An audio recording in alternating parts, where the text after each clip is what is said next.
buenas noches. Gracias a todos ustedes por unirse a este conversatorio, conversando con Poli Ugarte. Yo quiero comenzar diciendo que el 13 de septiembre el Gobierno Nacional levanta el estado de excepción y vamos a tener que tener una nueva convivencia social. El programa se llama Yo me cuido. No sabemos si esa responsabilidad para cuidarse va a dar efectos o consecuencias graves para los ciudadanos, pero especialmente pensando en que esa apertura, ya sea, también puede ser de llevarnos a tener clases o colegios, nos lleva a preguntar y nos lleva a la conversación del día de hoy con el doctor Iván Verduga Vélez, que él es pediatra, para poder hablar sobre la niñez y la adolescencia, especialmente porque de acuerdo a estudios que nosotros hemos hecho, hemos investigado que, por ejemplo, hay un informe pediátrico del Hospital General de Massachusetts y del Mass General Hospital for Children, ¿no?, en los que dicen que los niños contagian mucho más fuerte de lo que se pensaba, que los niños tienen un papel dentro de esa infección del virus a otras personas que podría equipararse a lo que sufre un adulto en una UCI.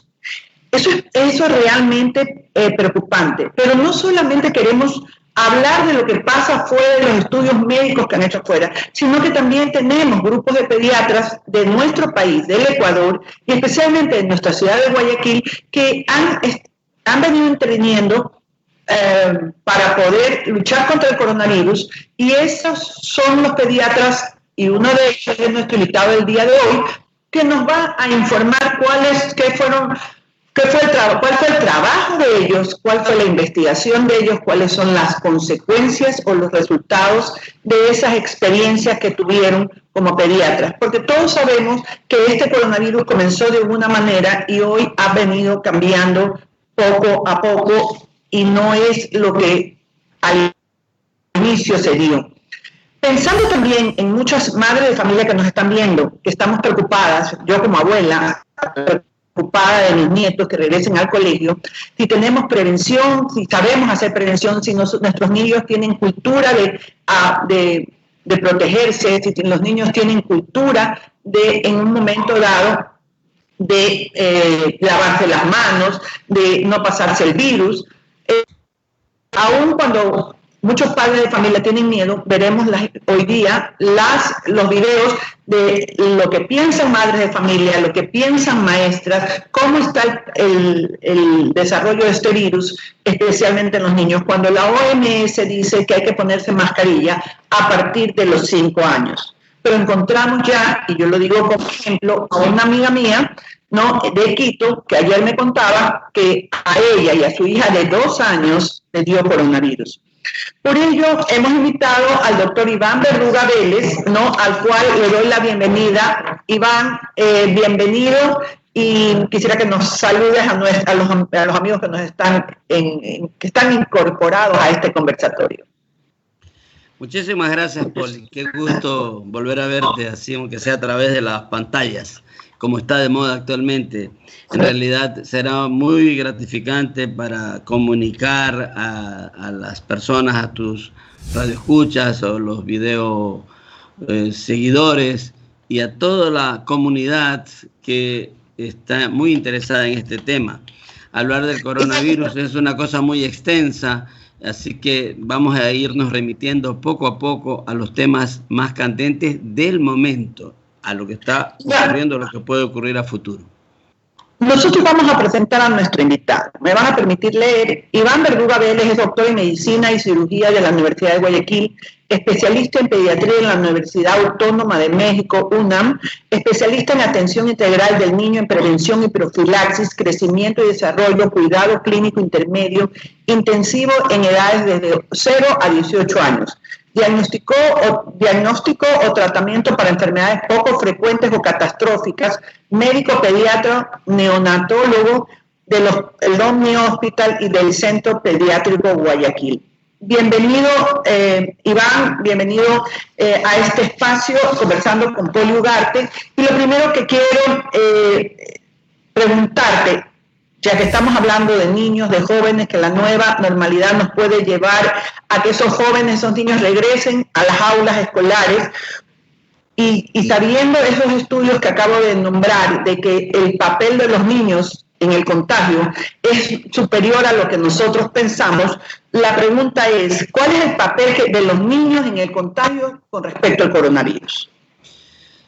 Bueno, muchas gracias. Me quiero remitir en honor al tiempo a 3 puntos muy claves en esta situación. En estos momentos hay más de 25 millones de personas contagiadas en el mundo. Hay casi 900.000 fallecidos. De estos 25 millones de personas, menos del 10% son niños. Es decir, estamos hablando de menos de 4 millones de niños contagiados. De los contagiados, el 20% puede llegar a un hospital en cuanto a la edad general. De los niños, menos del 5%. O sea, es mucho menos frecuente la patología anormal, grave, que lleva al hospital a un paciente pediátrico que a un adulto. No sabemos exactamente qué es lo que está ocurriendo. Le atribuimos a la edad, a las enfermedades catastróficas que acompañan a las personas adultas, que diabético, que hipertenso, etc. Lo que sí, porque sabemos poco de esta enfermedad. Esta enfermedad la conocemos recién el 22, 23 de agosto, cumplimos 8 meses de conocerla. La viruela, la varicela, el sarampión lo conocemos 4, 5, 7 mil años atrás. Esta es una enfermedad de 8 meses. Bien, ese es un punto. El otro punto, o sea, que queda claro que los niños son mucho menos contagiados. El otro punto clave es que los niños dan muy pocos síntomas. En lo personal, yo tengo unos 60 y tantos pacientes diagnosticados, niños menores de 12 años. 5 dieron síntomas, que fiebre, que tos. Uno estuvo en la emergencia del Omni Hospital y salió a las 6 horas. Los demás, 1% prácticamente. Así es, los demás, lo único que se les hizo el diagnóstico porque el papá, la mamá o alguien tenía alguna sospecha, se hizo el examen y salió positivo. Entonces, ¿qué quiero decir con esto? El punto 2. Los niños son grandes vectores, grandes propaladores de la enfermedad. Entonces, el niño se contagia, no se enferma, pero es un gran transmisor, porque el niño no usa mascarilla, el niño se lo besa, el niño se lo acaricia, se le toca la cara, el niño es tocado a la cara por el papá, la mamá, el abuelo, y el abuelo tiene más de 60, y el abuelo tiene hipertensión. Entonces, aquí hay una hipertensa abuela de 7 nietos. Entonces, qué abuela más guapa esta. Bueno, entonces, volviendo al tercer punto, vamos al tema de reinicio de clases. Muchos países lo hicieron, muchos países lo han hecho y están relativamente bien. Un ejemplo en Latinoamérica es Uruguay. Se han dado muchas circunstancias, cultura ancestral, poca incidencia de la enfermedad, etc. Países como Israel, países como Alemania, iniciaron clases un poco en forma amplia y tuvieron que cerrar, retroceder. ¿Por qué? Y son países de una cultura y de una disciplina conocida por todos. Israel es un país de 60 años de vida y miren lo que tenemos. Alemania, no se diga, ha pasado 2 guerras mundiales y sigue siendo 4ª, 5ª potencia económica del mundo. Es decir, Alemania siempre es eso, y sin embargo han tenido que retroceder. Entonces, la cultura nuestra es distinta. Aquí pongo yo dos cosas muy claves. La una, que me llegó un muy bonito chat, donde decía un niño: mamita, mira qué linda mi mascarilla, pero esa no es la que yo te di. Le contesta: no, es que se la cambié a Pablito porque la Pablito tenía a Superman. Así y la es. mía nomás tiene a Caperucita Roja, estoy inventando. Y entonces se la cambiaron las mascarillas. Y no, y ella se la dio a Paulita porque a Paulita le gustaba la Caperucita Roja. Iván, esto trae como consecuencia, porque yo hablaba con una amiga mía que vive en Alemania, sus hijas tienen 11 años, y me decía: mis hijas ya están yendo al colegio, pero la cultura alemana y la formación entre prevención, entre tener todos los servicios básicos para poder lavarte las manos con frecuencia, entre cómo se crea una cultura, y una cultura como la nuestra, más latina, más amorosa, más de pegarse, más de abrazarse, más familiar, ¿no? Hace que, pues, que nosotros seamos totalmente diferentes a esas culturas más frías o a esas culturas más formadas, por decir algo, ¿no? Y que tienen todos los servicios básicos. Nosotros no tenemos todos los servicios básicos, y lo veíamos, el otro día veía un doctor que decía que había descubierto que a través de las letrinas se estaban contaminando. Pero ustedes hicieron un grupo de pediatras, y yo quiero que me cuentes, antes de pasar a hacerte la siguiente pregunta, un grupo de pediatras que se llamaban los pediatras COVID, es decir, porque estuvieron trabajando. ¿Qué es lo que podemos sacar como resultado de ese grupo de pediatras que trabajó en esta pandemia en el Ecuador? Se creó justamente a raíz del inicio de la pandemia, y no es que estamos sacando resultados, estamos proyectándonos a futuro para múltiples cosas más. 3 cosas muy claves también. La primera, habernos formado de distintos hospitales privados y públicos, y semipúblicos como de la Junta de Beneficencia. Entonces recabamos todo tipo de información. La segunda cosa importante es que coincidimos en sacar consensos. Unos decían verde, el otro decía amarillo, pero sacábamos anaranjado. Es decir, llegábamos a felices coincidencias y hemos sacado algunas comunicaciones. Una cosa muy bonita que va a salir pronto es nuestro pronunciamiento sobre el reinicio de clases. Entonces, el encabezado dice así: 20 años después, en el 2040, perdón que te cite, Poli, disculpa. No te preocupes. Los nietos de Poli escriben, mira, dice, yo fui a clases porque las autoridades lo ordenaron hace 20 años, y tuve 6, 8 meses después que enterrar a mi abuelo, acudir a la terapia intensiva de mi padre, enterrar al abuelito de mi amiga, etcétera, porque nosotros no sabíamos y ellos no los ordenaron. ¿Qué quiero decir con esto? El futuro, si nosotros en forma no consecuente autorizamos el reinicio de clases, no lo podemos conocer. Si 8 meses conocemos la enfermedad, no sabemos cómo pueden ser las reinfecciones, no sabemos qué va a pasar, y con la cultura, como lo acabamos de decir, nuestra, de no tener un adecuado lavado de manos, un adecuado cuidado, que me intercambio las mascarillas porque nuestra disciplina es así, o el beso o el abrazo al nieto, al hijo, porque esa es nuestra forma de ser, muy apegada a la familia. No sabemos qué pueda pasar si hay una apertura total, el reinicio de clases, aunque sea disque controlado. Es un tema muy importante, Iván, porque tú acabas de decir, nosotros vivimos como en una cadena, y lo que no nos damos cuenta también es que muchas veces nuestros familiares son los que cuidan, las personas mayores son los que cuidan a nuestros nietos. Es decir, muchos abuelos cuidan a sus nietos. Entonces estamos en una cadena que en un momento dado puede ser una cadena de contagio. Pero yendo a la siguiente pregunta, yo sí quisiera que tú me hagas una diferencia entre el síndrome inflamatorio multisistémico y la enfermedad de Kawasaki, que son enfermedades que les está dando a los niños. Quisiera que me digas de qué se trata cada una de ellas. Muy bien utilizados los términos, Poli.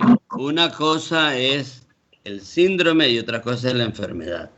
La enfermedad de Kawasaki fue descrita por un pediatra, el doctor Kawasaki, a propósito de múltiples casos que se presentaban en la zona donde él vivía, en Japón y en las islas aledañas. Japón es un país básicamente lleno de islas. Y entonces ahí se presentaba esta enfermedad, y luego se la describió, y es muy propia de los países de la parte oriental del Asia, entre ellos Japón, Vietnam, Corea, las islas polinésicas, etcétera, o sea, lo que es el Pacífico Oriental. Y después se dispersó por el mundo, pero es una enfermedad que no sabemos, repito, una enfermedad que no sabemos exactamente el origen. Generalmente tiene una causa infecciosa. Con el aparecer de esta enfermedad, que es el COVID, se ha visto un aumento, pero no muy pronunciado, de la enfermedad de Kawasaki. Lo que pasa es que ha creado terror. La enfermedad de Kawasaki, cuando se diagnostica, se la maneja y no le pasa nada al paciente. Mira, Poli, yo voy a cumplir 43 años de médico y el próximo diciembre cumplo 39 años de pediatra. Y he visto 8 Kawasaki en mi vida, entre interconsultas, entre mi formación pediátrica en México, los 3 años que estuve, etcétera. O sea, es una enfermedad que la veo una cada 6 años. Y este año se han visto 5 o 6, ha aumentado un mínimo. Ese no es gran problema. Y el Kawasaki bien diagnosticado se arregla inmediatamente, sobre todo con el arsenal terapéutico que gozamos ahora. Distinto era cuando yo me gradué de pediatra hace casi 40 años, donde teníamos poco posibilidad de manejo. Ningún Kawasaki se muere bien diagnosticado, ni siquiera va al hospital. Se lo puede manejar en la terapia, en la emergencia, en una habitación o en la casa.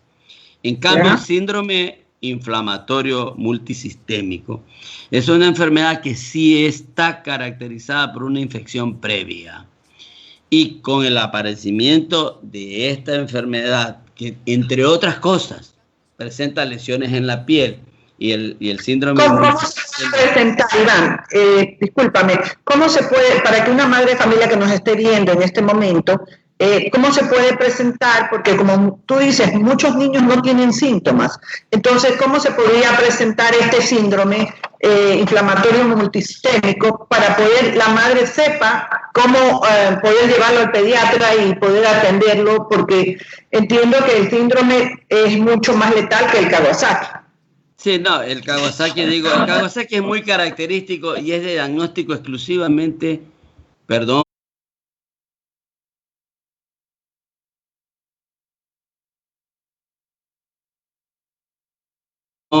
que diga, es pediátrico, porque es una enfermedad de niños. La describió un pediatra japonés y raros son los casos en adultos de Kawasaki. Volvamos al síndrome inflamatorio multisistémico. En cambio, es una enfermedad que es un poco más generalizada en adultos y niños, pero también es muy variada. Puede ser un problema respiratorio, un problema diarreico. El multiinflamatorio puede ser que en la casa por teléfono lo maneje, pasan 2, 3 cosas, ya voy a decir los síntomas, y se acabó, pero puede ser que se complique. Entonces, es una enfermedad que tiene todo, fiebre, tiene tos, puede tener diarrea, puede tener vómitos, y cuando comienza a atacar los otros órganos y sistemas, por eso lo de multisistémica, es cuando se complica. ¿Cuál es lo que puede ver la mamá? ¿Qué es lo que puede apreciar la mamá? Lesiones en las manos, en la piel, eritema, que se puede dar en el dengue, por ejemplo, puede confundirse con el dengue, por eso también necesita un diagnóstico especializado, fiebre alta, y comienza a deteriorarse. Primero comienza a hacer grandes diarreas, y después tos y síntomas de disnea, es decir, empieza a respirar mal. Disnea significa sed de aire, es decir, comienza como a ahogarse el niño. Entonces, ese niño tiene que estar ya en la emergencia, luego en una habitación, quizás en terapia intermedia o terapia intensiva, de acuerdo a la intensidad. Bien hidratado, bien manejado, un síndrome multisistémico es fácil de manejar y de tratar y sacarlo adelante. El problema está en que la diarrea, el vómito y la fiebre la trata primero el boticario. Porque en el Ecuador, si tú tienes un problema en la fachada de tu casa, vas al arquitecto. Si tienes un problema en las llaves, vas al gafitero. Si tienes un problema con la luz, vas al electricista. Si tienes un problema médico, vas al boticario. Y el boticario es un dependiente que apenas tiene idea, entonces lo trata el boticario. En los pueblos lo trata el brujo.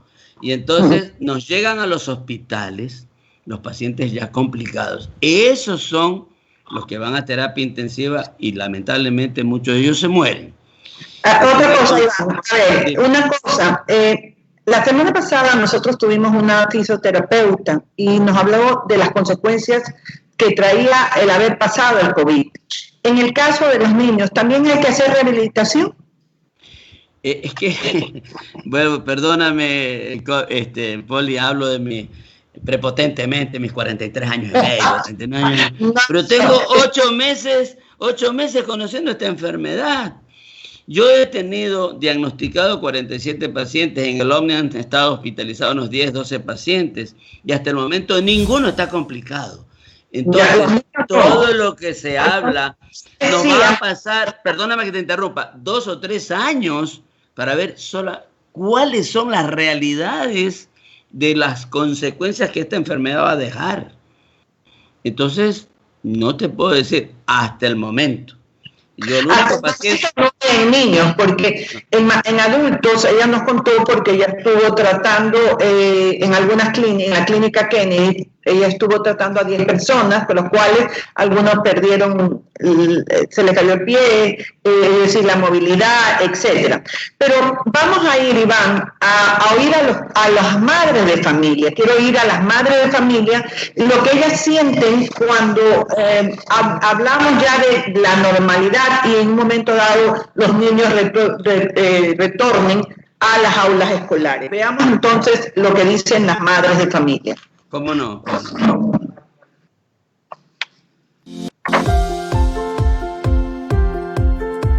estoy de acuerdo con el retorno a clases debido a la falta de autoeducación de las familias en el sector que vivimos, ya que ellas no tienen la cultura de la autoprotección.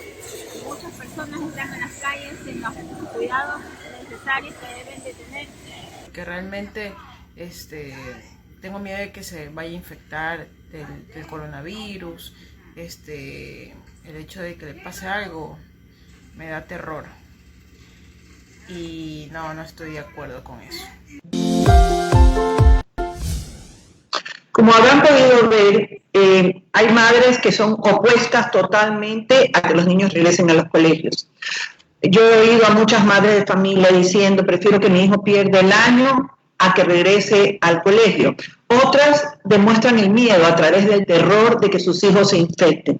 Es por ello que, hablando de que hay niños que se han infectado, y el doctor Iván Verduga nos está indicando el desarrollo de esta enfermedad, como es el COVID, que todavía no tiene un gran conocimiento, pero es una enfermedad nueva.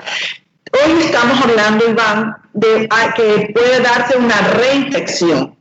Estas aperturas podrían traer que los niños que ya tuvieron COVID, porque muchos son asintomáticos, podrían reinfectarse si ya se está hablando en el país de una reinfección. Sí, enfermedades conocidas. Por ejemplo, esto está claro, esto está estudiado. La inmunoglobulina G es aquella sustancia que queda dentro del sistema inmunológico grabada cuando alguien se enferma de un germen específico, con un volumen elevado por mucho tiempo, a veces eternamente. En esta enfermedad, muchísimos pacientes que tuvieron IgG alto han descendido su cantidad. No se sabe qué tiempo deja la memoria inmunológica de este elemento que es el principal evento defensivo dentro de los múltiples que tenemos. Entonces, las reinfecciones pueden darse. Como desconocemos la enfermedad, hasta el momento aparentemente han sido pocas, pero tenemos 8 meses, pues, desde que el último enfermo terminó en China, ya por días de abril, ha reaparecido, últimos días de febrero, a fines de abril apareció uno en China. En Quito se afirma, no nos consta, de que ha habido una reinfección de una persona que estuvo infectada y que ahora le ha reaparecido la afección a través del sistema inmunológico, es decir, midiendo inmunoglobulinas. Entonces, no sabemos. Lo que sí se sabe es que no estamos infectados todos. Aquí vemos 16, 15 millones de ecuatorianos y se supone, según lo que ha habido 100.000 enfermos nada más, o 110.000, y digamos que mienten las cifras y que no tenemos todo lo que sean 300.000, y se han muerto 5 o 6.000 y no sabemos cuántos más se irán a infectar, porque el virus ya está aquí y se va a quedar. No es que se va a ir. Lo que hemos aprendido a manejarlo, sobre todo en terapia intensiva, cuando a fines de marzo y principios de abril, perdón la expresión, se nos morían como moscas. A nosotros, a Kiko y a mí, íntimos amigos, se nos murieron 12 en 7 días. colegas, 12 en 7 días, era como una guerra. ¿No? Doctores, Todos colegas médicos de actividad inmediata, pediatras, cardiólogos, intensivistas, se murieron en 7 días 12 de los conocidos cercanos. Se han muerto 139 de los conocidos, 30 más o menos conocidos, pero cercanos. Entonces, y se murieron familiares, en fin, mucha gente conocida, amigos, no viene al caso. Entonces, no estamos preparados para que los vectores principales asintomáticos, que son los niños, vayan a clase, se cambien la mascarilla, sean contagiados por ellos también. El asintomático niño B contagia al A y al Z, y va a la casa, contagia al papá, el papá tose, el abuelo se muere en 5 días. Entonces, yo, no me gusta hablar de política, tengo hermanos políticos, yo soy una persona que veo las cosas de lejos, pero estoy muy de acuerdo con el principio que tuvo nuestra alcaldesa, yo vivo en San Borondón, pero habito en Guayaquil, que no se reinicien las clases. Este grupo pediátrico Guayaquil, Pediatras Guayaquil 2020, se pronunció en contra ante la solicitud del doctor Alemán, que está en el COE cantonal. Dijimos no, y le dimos nuestras razones, varias de ellas muy válidas, algunas pueden ser discutibles, pero no debe empezarse clases, puede haber infección, puede haber contaminación de aquellos que no fueron infectados. El ejemplo mío, creo que el tuyo, Poli. Yo tengo 5 pruebas negativas. Yo hasta el 4 de mayo estuve encerrado exactamente 7,5 semanas. Y de ahí he ido a trabajar con todas las medidas de bioseguridad. Mi esposa, que es una chica... Yo hace 2 días me hice la prueba y tengo haciéndome prueba cada 15 días aproximadamente. Yo cada 3, 4 semanas. Y yo voy al frente de batalla porque yo voy al hospital, trabajo con todas las medidas de bioseguridad. Entonces, bueno, pero no hablamos de nosotros, hablamos en general. Estoy de acuerdo con esas madres. No estamos preparados para iniciar clases ahora. Y la vacuna es una cosa un poquito etérea, le falta algún tiempo. Ninguna vacuna está en 12 meses. Eso es una aventura. Todas las vacunas cumplen un ciclo determinado en su elaboración. No solamente las madres de familia, sino también las maestras. Vamos a ver 2 posiciones de videos de maestras. ¿Cuál es la opinión de ellas con respecto a que reingresen los niños a los colegios? Veamos entonces lo que nos dicen las maestras. Considero que preparados para volver no estamos por la cuestión salud, ni ellos ni ellos ni nosotros. Pero si le preguntamos a los chicos en el salón, como ya lo hemos hecho, la mayoría quiere volver. De querer, quieren todos, porque quieren compartir con sus compañeros, porque quieren estar en clase, porque quieren ir a la escuela, quieren ir al salón, quieren jugar, quieren estar en el recreo. Esas son las apreciaciones de los niños si les preguntamos si quieren volver al presencial. Pero sabemos que nos toca seguir cuidándonos, sabemos que no podemos volver, y es lo más, es lo que ahorita se debe hacer, porque no es conveniente que si hay una pequeña mejoría, volvamos para que esto se pueda poner peor. Si los niños están preparados para poder regresar a clases, en lo personal pienso que no, porque con ellos no vamos a poder trabajar lo que es el distanciamiento social, ya que son niños y van a querer jugar entre ellos mismos. Las maestras también dicen lo mismo, que no están preparados para poder regresar al colegio. Si bien es cierto, los niños, si tú le preguntas que si quieren regresar al colegio, por supuesto que te van a decir que sí. Están cansados de estar frente a una computadora, están cansados de no compartir con sus amigos, de no compartir esas mascarillas que nos hablaba Iván. Están cansados realmente, pero no tenemos una formación en prevención, ni vamos a respetar ese distanciamiento social. Los niños jugarán pelota, sudarán, se bajarán la mascarilla para poder comer y de alguna manera pueden verse afectados.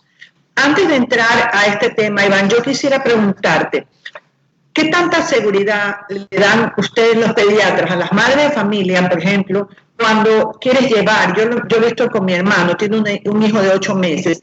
¿Qué seguridad tienen para llevarlos a los consultorios? Las personas están teniendo miedo de llevarlos a un consultorio y se contagian, por un lado. Y por otro lado, eso ha traído como consecuencia que no estemos vacunando a tiempo y que el problema de las vacunas comience a extenderse.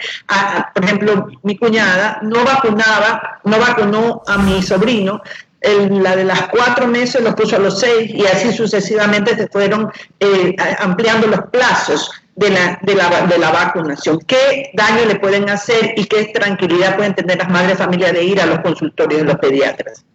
Bueno, muchas gracias. Voy a dividir el tema en 2 partes. Una cosa es la asistencia y vacunación en la consulta privada, que lamentablemente es la mínima, donde se reúnen todas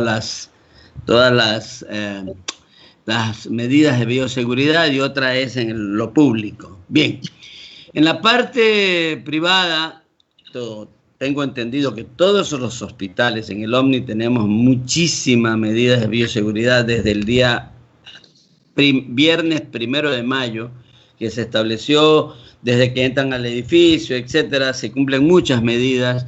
En nuestros consultorios logré lo que había soñado toda mi vida, tener mi sala de espera vacía y consultas cada 30 minutos y llegan muy puntuales. Mis pacientes parecen ingleses, alemanes. Llegan 5, 2, 3 minutos antes, 2, 3 minutos después.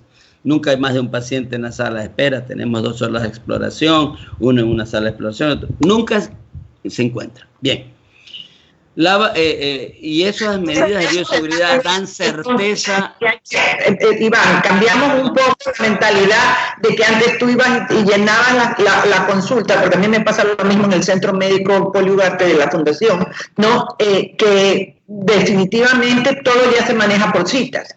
Cada cierto tiempo, para que no se puedan, haya un amontonamiento de personas que se puedan ir a atender. Entonces, las medidas de bioseguridad me imagino que también se dan, ¿no? Las consultas son exactas cada 30, 40 minutos. Le digo, hemos logrado el sueño, no tenerla. Mucha gente le encanta ver la consulta, la sala de espera llena. Yo tengo unas cámaras que veía, entonces más me desesperaba. Bien, entonces eso hizo que todo se vaya ordenando. El mundo ha cambiado muchísimo. Para aquellos que viajábamos mucho, cambió mucho el 9/11, cuando ocurrió esta desgracia en Nueva York, el 2001, ha cambiado muchísimo ahora. Yo que viajaba 6, 7 veces al año, este año no he viajado ni una sola vez, solamente voy a la playa. Y entonces, volviendo al tema, ocurre que esto creó una necesidad. Al principio decíamos, oye, no, pues no hay contacto, entonces no hay posibilidad de contaminación, en fin. No importa que no se vacune. No, ¿cómo no va a importar? Porque hay virus que viajan por el aire. No son como los virus del coronavirus, que van en los esputos, van en los fomites, van en las gotitas de flúor de la saliva, van 1 metro 20 y caen. No. Hay unos que flotan en el aire. El rotavirus flota en el aire, es absorbido por los niños. Y el rotavirus es una enfermedad que hasta el año 2002, 2003 causaba 5 o 6 millones de muertes en niños menores de 6 meses en el año en todo el mundo. Desde que apareció la vacuna, esto ha bajado un 0, de 5 millones a 500, 600 mil. Y dejamos de vacunar a estos niños. No, entonces reiniciamos en lo personal y este grupo comenzó a hacer vacunaciones masivas a domicilio, con un costo mínimo adicional. La vacunación no se puede atrasar. De 4 a 6 meses, perfecto. Pero, por ejemplo, hoy me tocó ver un niño que llegó de 8 meses y solamente tenía la vacuna de recién nacido, la BCG. Exacto. Entonces, oiga, le digo, bueno, hicimos un programa de vacunación rápida, la madre aceptó, en fin. Pero vamos a un tema mucho más importante, que es la segunda parte, que el tema público. Distinto es la vacunación a nivel privado, donde va la gente en aire acondicionado, con toda la cadena de bioseguridad y además con toda la cadena de frío cumplida, con la vacuna a temperatura ideal, administrada por la persona ideal, en el sitio ideal, en el momento ideal. La vacunación masiva que llevan a cabo nuestros organismos nacionales, el Seguro Social, el Ministerio de Salud, las Fuerzas Armadas, etcétera, primero que dejaron de cumplir desde hace algún tiempo, no son 6 meses, no, 1 año, 2, 3 años, la vacunación completa. La vacunación es un derecho establecido, no en la Constitución. No. Tú me estás diciendo que no están vacunando en lo público. Están vacunando irregularmente los 6 primeros meses de vida. Ya, ok. Pero de 6 a 18 y a 48 meses, o sea, al año y medio, 2 años, hay escasez. No hay la vacuna. Y lo más grave es que hacen ir al paciente porque le dicen, no, venga usted en mayo del 2020. ¿Sabe que no hay vacuna? Regrese en julio. En plena pandemia, iban en mayo, no había vacuna. Salía la familia con 2, 3 niños, el abuelo, el tío, qué sé yo, regresaban. Eso está ocurriendo ahorita. Ahora no están vacunando a los 36 ni a los 48 meses, vacunas que son obligatorias. Termina el año 3 meses, año y medio, y dice, no, ya cumplió su vacuna, se acabó. No es cierto. La Organización Mundial de la Salud, la OPS, Organización Panamericana de la Salud, y el Ministerio de Salud Pública tiene establecido en el PAI, Plan Ampliado de Inmunizaciones, un sistema a través del cual los niños hasta los 6 años tienen que recibir vacunaciones obligatorias. No se están cumpliendo. Desde hace 3 o 4 años, eso está totalmente incumplido. Bueno, eso es importantísimo lo que acabas de decir, Iván, porque nosotros, dentro del proyecto de Código de Salud que realizamos en Asamblea cuando fui legisladora, ¿no? Una de las cosas que yo me oponía, que el deber de la salud era dártelo, el derecho de salud, es darte las asistencias de salud y nutricionales progresivamente. Eso lo equiparaban con un artículo de la Constitución para decir que también era progresivo. Pero ahí viene hecha la ley, hecha la trampa. Lo que tú estás diciendo en este momento, la obligatoriedad de vacunar. No estamos vacunando, entonces estamos dejando de proteger especialmente a los niños que tienen que ir a un Ministerio de Salud, que no tienen recursos para poder ir a un doctor privado, ¿no? Y también la seguridad social. Entonces, vivimos en un país donde lo que menos importa es la salud, donde lo que menos importa es hacer prevención, porque preferimos invertir en curación y no en prevención. Entonces, es indignante lo que tú dices, porque yo soy una apasionada de la vida y una apasionada de la salud, y realmente saber que no se está vacunando a los niños trae como consecuencia de por qué yo pedí que ese Código de Salud sea vetado por el presidente de la República. Lo he dicho públicamente, ¿no? Porque no estamos pensando en la salud, y si estamos pensando que esa salud la debemos dar progresivamente, entonces vamos a dar vacunación hasta determinada edad, pero el complemento que tiene que ser hasta los 6 años no se lo está dando. Y nuestros niños no solamente que pueden sufrir un coronavirus, sino que están por sufrir cualquier otra enfermedad por no recibir las vacunaciones por parte de la obligación, que es el Estado. Entonces, yo quiero agradecerte, Iván, podríamos conversar toda la noche, porque es sumamente importante lo que tú nos estás diciendo. A ver, tengo 2 aquí, saludos de Mari Paz. Así retornar a las clases sería fatal, ya que los niños no tendrán las precauciones necesarias. Gracias por el tema y la orientación. Por otro lado, nos dice Estefanía Herbas, gracias Poli, doctor, por tratar este tema. Como madre de familia me parece muy educativo. Y por otro lado nos están diciendo excelente tema. Muchas gracias, Iván. Quisiera que nos deje el mensaje final que para poder proteger a los niños. Un mensaje final, porque tenemos que, con pena, cerrar este conversatorio, pero básicamente también a dónde te pueden encontrar y un mensaje final que les darías a las madres de familia para que se preocupen de cuidar a los niños hoy, después de vivir digamos, ¿no? Después viviendo esta pandemia como la estamos viviendo. No, el mensaje final, en primer lugar, muchísimas gracias, Poli, qué gusto verte. En segundo lugar, y esto es lo más importante, estamos en capacidad de reiniciar clases, estamos todavía en la pandemia. La pandemia es una enfermedad que mata a muy pocas personas, pero mata a las personas que en estos momentos más queremos, padres, tíos, abuelos, etcétera. Y en tercer lugar, por favor, vacunen a sus niños, exijan la vacunación, los carnets de vacunación, las tarjetas vacunales del Ministerio de la Seguridad Social, etcétera, tienen las fechas y dicen 4 o 5 años, nunca ponen vacunas contra la gripe cuando dice que desde los 6, 7 meses y cada año debe ponerse vacuna contra la influenza. Es decir, exigir, no está anotado, no, aquí está pregrabado, es decir, en pandemia lo que más hay que hacer es prevención. Recordemos que 1 gramo de prevención vale más que 1 tonelada de curación. Muchas gracias, Poli. Gracias a ti. A todos nuestros amigos, antes de cerrar, voy a ir a un corte comercial para ver a nuestros auspiciantes.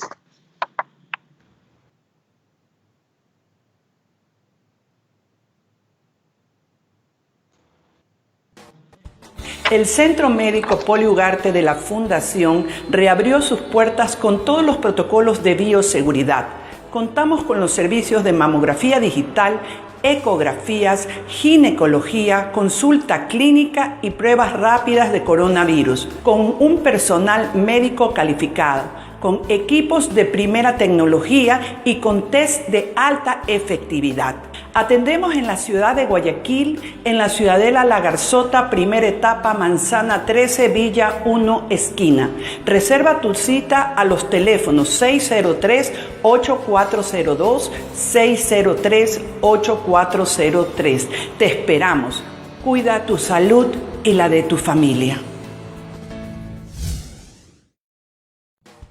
El Centro Médico Poli Ugarte de la Fundación reabrió sus puertas con todos los protocolos de bioseguridad. Gracias, a él lo pueden encontrar en el servicio de mamografía. Básicamente, este nuevo confidencia social que se dice yo me cuido, te vas a tener que cuidar tú mismo. Porque después del 13 de septiembre, que ya se levante el estado de excepción, si tú no eres responsable, si tú no haces prevención, entonces nadie va a poder impedir que esta pandemia siga avanzando y en un momento dado afecte y nos lleve hasta perder vidas a muchas familias ecuatorianas. Por eso yo siempre digo, hay que tener responsabilidad y también hay que hacer prevención. Sigamos con el distanciamiento social, sigamos lavándonos las manos, pongámonos las mascarillas. Yo veo en los niños de menos de 5 años, más bien ellos los estamos formando, esta pandemia les está formando, y lo digo por una nieta mía, mi tocaya Polita. Ella dice, no abuela, yo no me puedo sacar la mascarilla, ¿no?, cuando salgo a la calle. Y se van poco a poco formando, ¿no? Se van formando en prevención. Esta pandemia también nos ha ayudado para que esos niños se vayan educando, cosa que no hemos podido hacerlo. Por eso yo siempre he sido una luchadora de prevención y segundo, que en la educación hablemos de salud. Desde pequeños, en este momento enseñémosle a lavarse las manos, en este momento enseñémosle todo lo que tiene que ser educación sexual, no solamente, sino educación en salud. La educación en salud salva vidas, porque vas a hacer prevención. A Victoria de Llerena, ¿no?, gracias por la información de gran importancia. Gracias, Victoria, por haberte unido. Gracias al doctor Eduga por habernos acompañado. La próxima semana los espero en Conversando con Poli Ugarte, los martes a las 7:30 de la noche, donde hablaremos de terapia del dolor por consecuencias del COVID.